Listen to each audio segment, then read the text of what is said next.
Peace, everyone. Jazz the medium here. Jasmine, whatever you want to call me. Today is February 28th, and this is my journal entry. So I decided that happy birthday to all the Pisces out there. Um, I decided that I would do a story time today, based upon my daughter's father, who is a Pisces. His birthday was Saturday. If he listens, happy birthday to you. And it came to my attention because my friend kind of reminded me that his birthday was awfully close to someone else's birthday that I'm aware of. And I was like, you know what? Let me do a story time because the situations were very similar.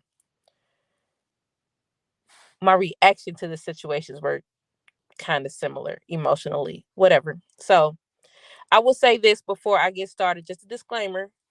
This story that I'm telling is from my perspective. I can't speak from his perspective. If he has a perspective on how he sees things, that's fine. I can only speak from my perspective and my feelings, how I felt at that time. I'm just gonna go ahead and get that out here now before I tell my side of the story from my eyes, how I view things and how I responded emotionally. Okay. So I met him, we'll call him B. I met B years ago. I was still a senior in high school. I had a kid already. I had my son, and he was very welcoming to that. He was just a little bit, he was just a few months older than me. We are born same year. His family was very open to me having a son at such a young age. They love my son. He has a great family. His mom was great. He had several brothers that was great. And we hit it off really well. He took me to my senior prom. He was present at my graduation. We were good. We had a great connection. Like, even shortly after we met, he was like, you know what, I want to marry you. He had asked me to marry him, but after talking to his mom was basically, he was very close to his mom. And I know y'all probably heard me say before, like, "Ooh, I don't care for a mama's boy." This relationship right here is why I don't really particularly care for men that are very, very, very close to their mothers. And I'm not saying it's okay to be close to your mother, but like, if your mother makes all of your decisions, I have a problem with that. I just do. And honestly, I won't proceed forward. And if that's a me thing, that's just a me thing I need to get past. I'm not there yet. I cannot have somebody mama all up in my business. It's just not happening. But anyhow, he was very close to his mother. I mean, basically she dictated our relationship. Period. If his mama didn't agree, it wasn't happening. So his mother was like, he wanted to propose to me. His mom was like, no, you can wait. You need to wait. It's too early. It's too soon. So he pulled back on the proposal, like, no, I'm gonna wait. So I was like, okay, we still got along. So finally, when we got old enough, I got pregnant with my daughter again. And my dad at the time, my stepdad, he was just like, you're getting too old. You're on baby number two. You need your own place. So he started to really push me to move out. My mom didn't feel I was ready to move out. There was still some things she wanted me to learn, but my stepdad was like, nah, she got to go. So when I sat down to talk to him about it, he was like, I want you to move on my side of the town, which was the west side of Cincinnati. I live like maybe further northwest, and he was like southwest. So it's probably like maybe 20-25 minute difference. But for somebody just coming out of high school, that's far away to be moving from your parents. And I didn't have a vehicle at that time either. I depended solely on him. But I trusted him, and I did it. I just had a great deal of trust for him.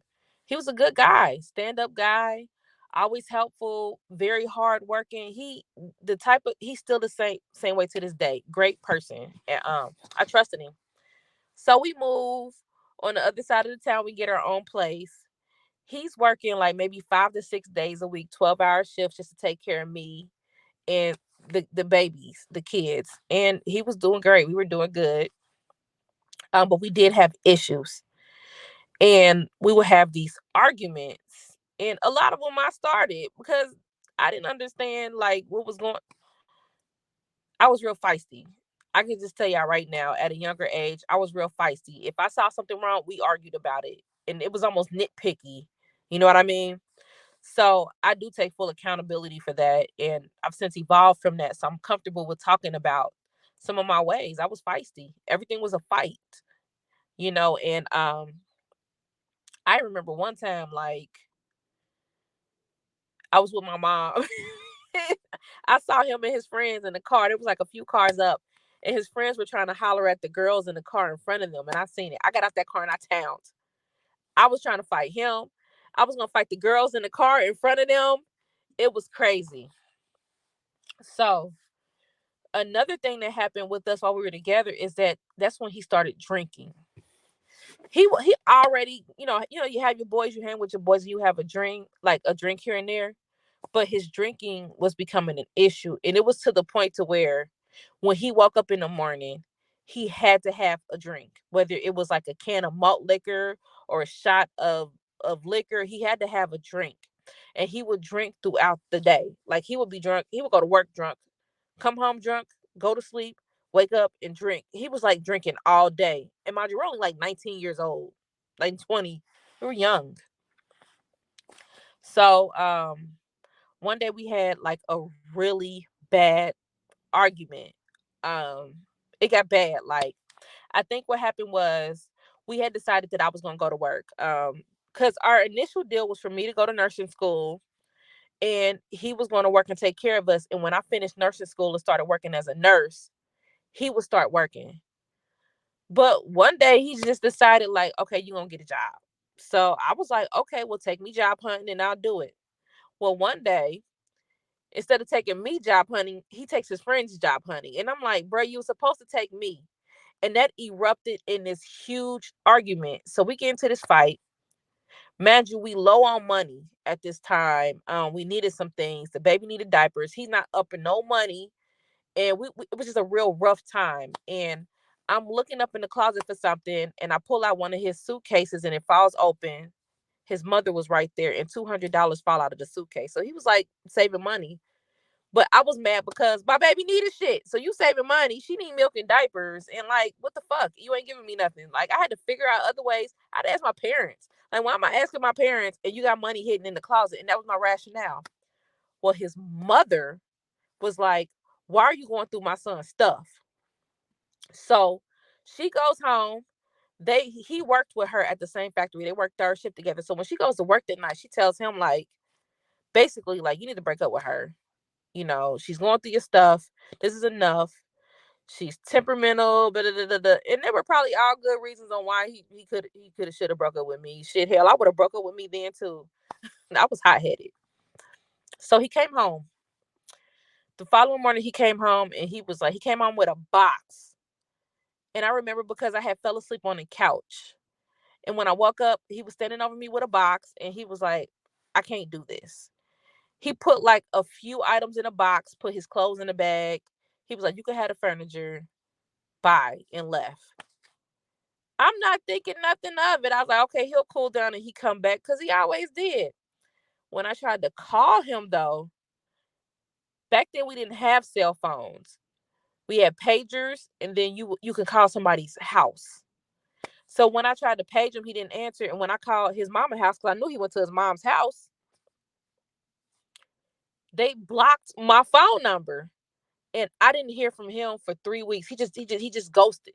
He came in, said he couldn't do this, left. Mind you, I got his kid. I got a little baby by him.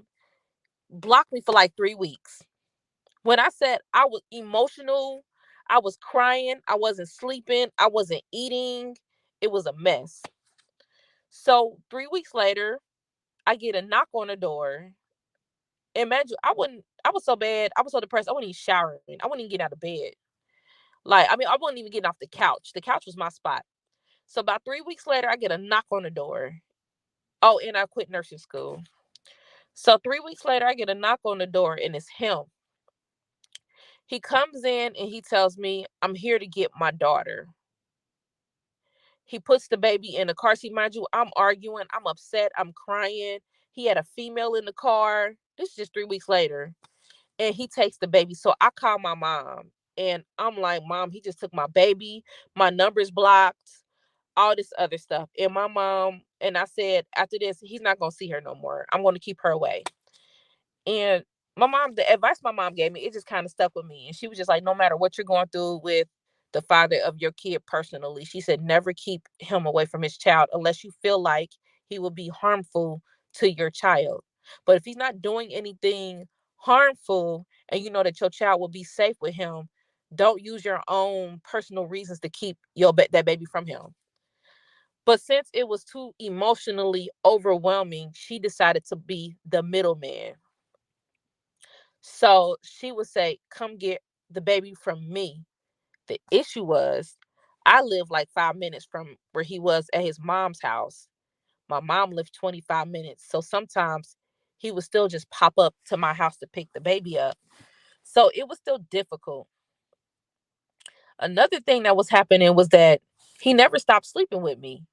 So even though he had this woman that he was dating and he basically, broke up with me, he would unblock my number, sweet talk me for a day or two, come over, have sex with me, cuss me out, and then block me again. And this was like a cycle that I kept allowing to happen, which didn't help me emotionally either. Well, one day, shit hit the fan. I was at my mom's house and I rode with my mom. She was getting ready to take me home. And I rode with my mom to pick my brother up from the movies. And he was like, yeah, I saw Brandon in there with his wife. And I'm like, what? She was like, my brother was like, yeah, he's in there with his wife. He's married now. Mind you, we had only been broke up for like months. It hadn't even been a full year yet. I said, wife? Oh, I lost it. I was going to beat him up and her up. So I got up, I go in a movie theater, and I walk in and out of every row just looking like, where he at? Where he at? I was going to cut up in this movie theater. I couldn't find him. Mind you, my mom let me get out the car, go in there. She's like, Jasmine, don't get out this car. I got out the car anyway. She parked the car and waited for me to go in there and show my ass and come outside. She was like, look, if you get arrested, I'll bond you out. That was her. Oh gosh, I love my mama. That was her response. But peace and blessings be upon her. So I didn't see him. And I get in the car and I just lose it. I'm like crying to the point to where I'm shaking. It was just, I couldn't calm down. I was overwhelmed with emotion. I was like, you know what? If this is what pain feels like, I don't want to be here. So I asked my mom to take me over his house. My mom was like, why you want to go over there? I lied. I was like, I got some stuff over there I need to get. I need to be done with this. So my mom, just being her, she takes me over there. If I was my mom, I wouldn't have took me over there. I would have told me to go sit my ass down somewhere. But she took me over there against her better judgment. I went in there and I got into a fight with his brother. And I tried to kill myself right in front of his brother. So we ended up at the hospital. As a matter of fact, me and his brother, we couldn't, but me and his brother didn't speak for years, for years because of that. His brother would not talk to me. He could not stand me for years. And I understand. I scared him. I did. I scared him. He had never seen me like that. I was like a mad woman. I was probably stinking because I wasn't showering right, because I was depressed. My hair was all over the place. And I ended up in a hospital. So they put me on a psych unit and they put me on a hold. Usually they hold you for 72 hours, but I didn't stay the whole 72 hours. That left me time to be in my thoughts. When I was in the hospital, my mom called and said that he wanted to talk to me. He was going to come see me. Well, he didn't show up. And he left the baby with my mom. He was just like, I don't want no parts of this. My wife over here stressing, he had to tend to his wife or whatnot. So my mom came to the hospital to see me, and then she brought the kids with her. So that night before I went to bed, a nurse came. And mind you, I stayed locked in my room the whole time because a lot of the women that were there, they were there for like murder. They murdered their kids. One lady put her baby in a microwave. Another lady put her baby in a dryer. It was crazy. Most of the women that I seen in there, they were in there for crimes they committed with their kids. So, a nurse came in my room and she looked at me and she was just like, I don't know her name to this day, but I feel like it's funny because I kind of feel like the creator sent her. I feel like I met the lady by divine intervention, because another thing that I noticed is that no one can recall her being there. Nobody. When I was like, can you tell the white lady that worked last night? They was like, your nurse on duty was black. Nobody remembers this lady. So she came into my room and she cussed me out. She was just like, also, you about to kill yourself over a dude? She was like, who gonna take care of your kids? I was like, my mama. She said, but your mama ain't had them kids. Your mama raised her kids. Why would you leave that type of burden on your mother? Like, what the fuck is wrong with you? She was like, I see in your paperwork that you was in nursing school. You wanted to be a nurse. I was like, I did. She said, so why are you quitting? And I was like, because I just don't have, I just told her, she went off on me. She was like, you only 20. And she was like, this is like a small snip. Well, I was 19. She's like, you're only 19. And she was like, this is a small snippet of what your life is to come. She was like, you ain't even lived yet. She was like, you don't know what's in your future. She was like, you don't belong here. Like, what the hell wrong with you? Like, she went in on me. She even threw in a few bitches and motherfuckers. And she was she was just this white lady with soul. And she let me have it. She leaves the room. The next morning the doctor comes in and he looks at me for a minute and he was like, I'm going to release you. And I was like, why? And he was like, you don't belong here. And he was like, I think you know you don't.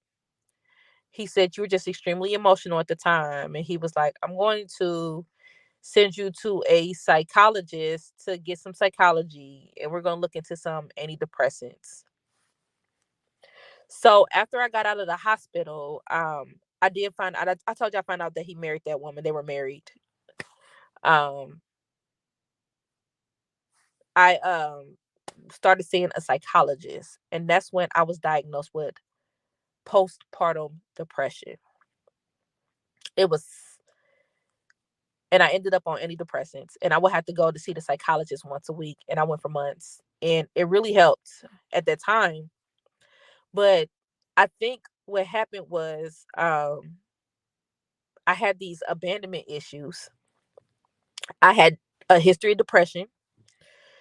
I had the postpartum depression because I was extremely depressed after I had my daughter. And he would say it too, like, you changed after you had her. You changed after you had her. You stopped taking care of yourself. You stopped eating. You were losing weight. Like, but he didn't know that I was depressed. And back then we didn't even know what postpartum depression was. Postpartum depression, I didn't start hearing about that more until there was something big on the news where a lady had jumped with her two kids from a high story building, and there was another woman that drove her van into the ocean with her kids.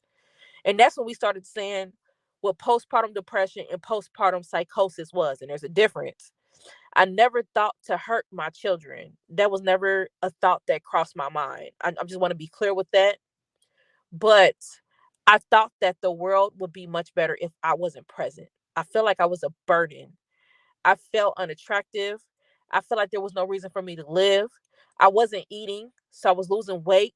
My hair was thinning out. It was falling out. I was just lost. Um, so we stayed broke up. He did divorce that woman, but he ended up in another relationship. The good thing is I never intervened with his relationship with our daughter. And because of that, to this day, they have an amazing relationship. He's a great dad. And a great grandfather too. Wonderful grandfather. We co-grandparent too. We were just planning a baby shower with the other grandmother now. So he's always remained active in my life, and he's always been friendly, even when we had our moments when we didn't get along and stuff like that. He always remained active. Years later, after we broke up, I had went through a very toxic relationship, and that's how I gave birth to my um youngest son. That relationship was probably one of the worst relationships I had. It was just toxic. It was a lot of fighting, physically, emotionally. It was just a lot. Me and him broke up temporarily because, again, he left and ended up with somebody else. And he ended up dating this woman that we met together at a party. I'll never forget. And he ended up with this woman. For a few months, he left me for her. And the crazy thing is that I was hurt, but I wasn't as devastated. I was numb. So I think it was one of those situations to where I never really dealt with it. But during that time he was gone, me and B decided to give it a second chance. But it just didn't go well. And I couldn't figure out why I couldn't open up. I thought it's because I had missed the one that just left because my dumb ass went back to him. When I went back to him, that shit ain't even last a few months before, we broke up and it was completely over after that. But I didn't realize that I was acting out because I never healed from it. And it was like to the point to where when he came in, he was back to his old self, working a lot. He's very much a provider.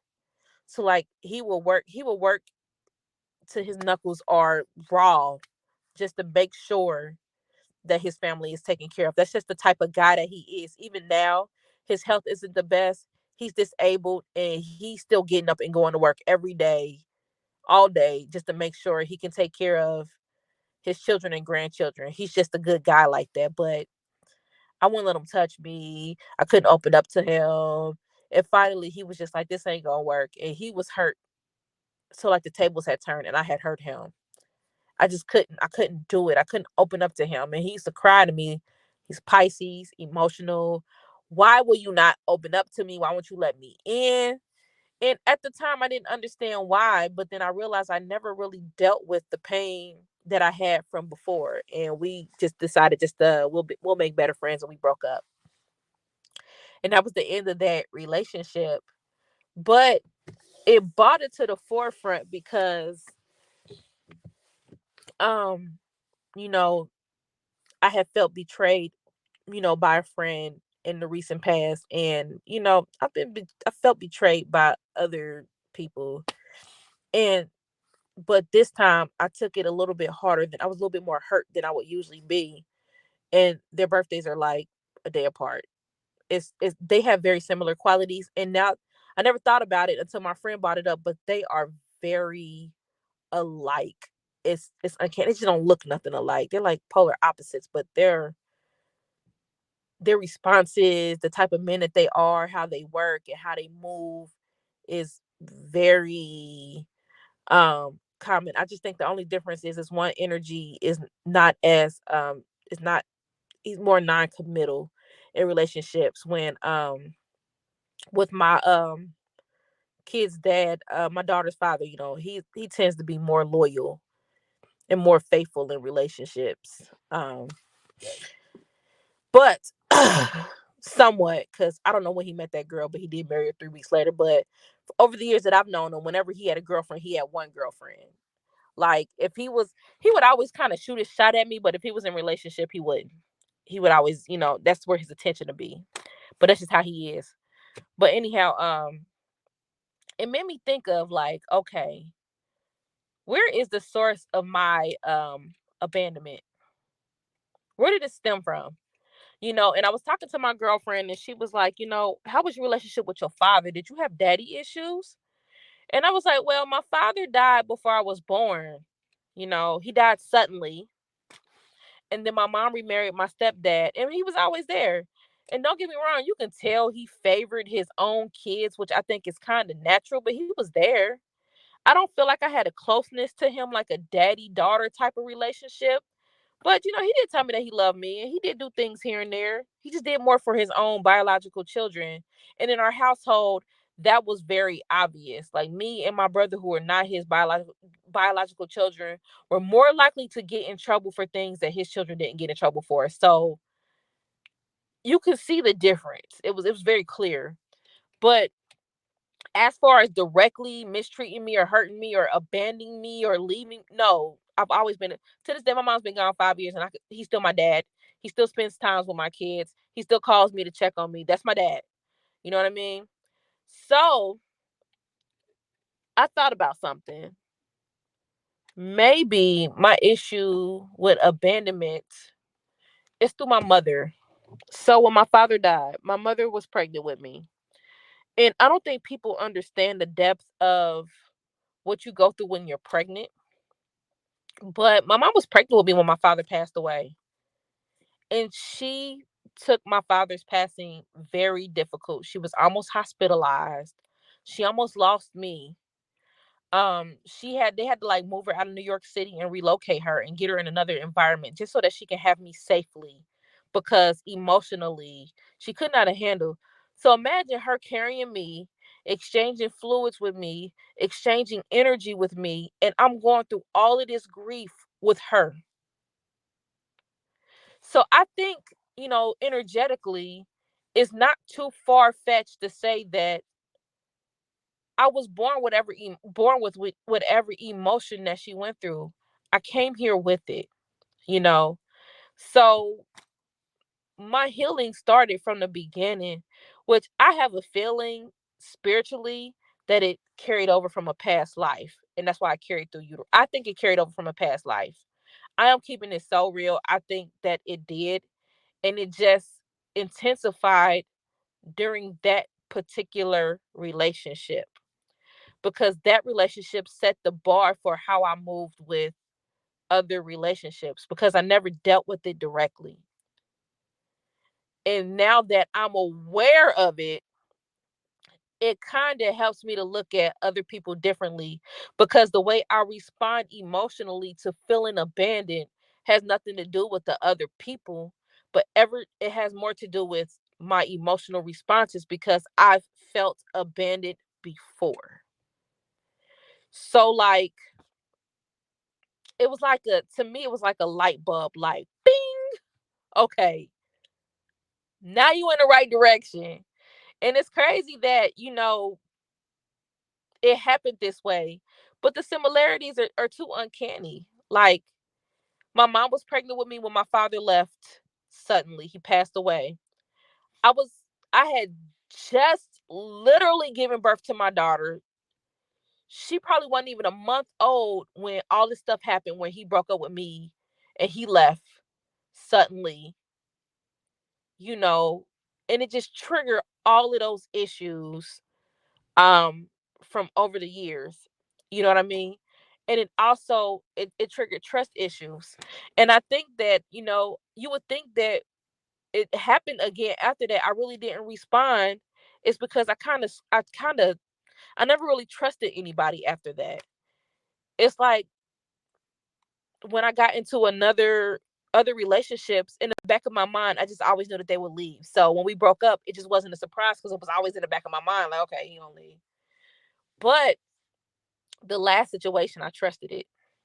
I'm like, oh, he ain't going nowhere. He's always gonna be in my life, because I felt intuitively that this person will always be in my life. I trusted it, and that was the first time I trusted someone in 20 years. And when it didn't happen, it wasn't the same response, but it was still a very painful response. So that's when I was like, okay, I'm getting somewhere on this healing point, but I feel like I just had an epiphany. And I feel like because I've had this epiphany, um, I'm able to pinpoint where I need to look as far as where my abandonment issues and some of my attachment issues stem from. So, my question for you is this: have you ever been hurt in a relationship in the past? If so, if if you've ever felt abandoned or neglected by someone, where is the source to that emotion? There has to be a source. And if there wasn't a source, I don't think that you would react to it. Like, once you heal from something truly, you don't react to it no more. You just don't. You know what I mean? Like, to be able to sit here and speak to y'all comfortably about this relationship, I have never told the full story of this relationship. So to be able to talk about this comfortably without feeling any emotion tells me that I'm moving in the right direction towards healing. But where do some of your issues stem from? Because when you find the source to some of your issues, you realize even though another person or something outside of you may have caused that issue, the reason why it still affects you has everything to do with you. So that's all more of the important of being that's the most important part of knowing the source, because in order to truly heal something, you got to know where it came from or where it started.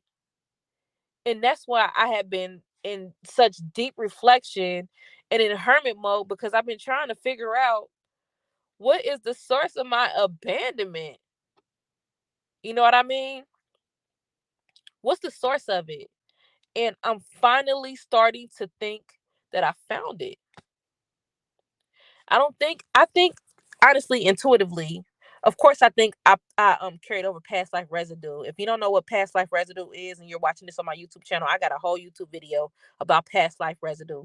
I think I carried this over from past lives, from a past life that I didn't quite get correct in other lives. But I think that relationship right there was the catalyst because I was so young. That was the catalyst that led me to that trickled down to all the issues that I have in other relationships. And I'm ready to heal that because when I do meet the person that I'm supposed to end up with, if that's what I'm here to do, I don't want to carry that type of energy with me. I would like to be free of that and I would like a clean slate. Even if I do so end up with somebody from the past, I need to be healed from that stuff because I just think a clean slate needs to be had for me, especially, emotionally. And that's what my thought process is. So I hope this video helped. I hope this kind of gives you an idea or a map on where you need to look at within your own life and your own self to see, what the source of your issues is or the source of your emotional responses. So you can start to heal those things so that when you start new projects or you meet new people or you get into new relationships or you start bonding with people, you can, have more healthy relationships. And I'm already getting to the source of my attachment issues, which definitely stems from childhood. So, with that being said, I hope you have a wonderful day. I decided to talk to y'all during my lunch break. I'm about to head back in and continue working. It's a Tuesday. It feels like a Monday because I was off yesterday. Next time I'll share about my trip to Mississippi with my son, which was a great trip. But with that being said, don't forget self-love. I love you 11 times in the morning in the mirror. I love you 11 times at night. If you like me and you in hermit mode and you ain't swinging that thing, make good love to yourself. Look, I'm overdue for a good self-love making. Make good love to yourself. Give yourself a bath. Embrace yourself. Love yourself. Do things for yourself that you like. Take care of your skin because it's beautiful. Take care of your body. Nourish your body. Do whatever you got to do to pour love into yourself. Peace.